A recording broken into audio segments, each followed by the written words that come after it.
নমস্কার বন্ধুরা, গ্রাম্য পরিবেশে সবাইকে স্বাগত। আমি সাগর।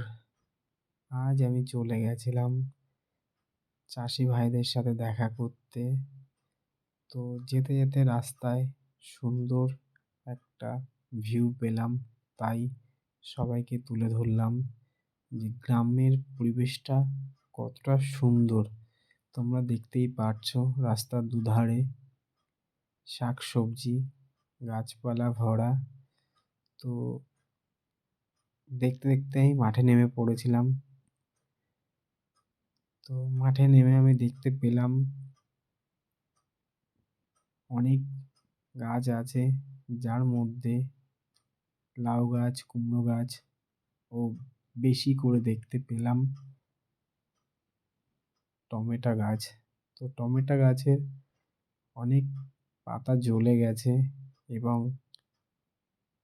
পচা ধসা লেগেছে। তো আমি তাদেরকে বললাম, আপনারা অবশ্যই এই ম্যানকোযেবটা স্প্রে করবেন 2 গ্রাম 1 লিটার জলে, যাতে পচা ধসাটা না লাগে।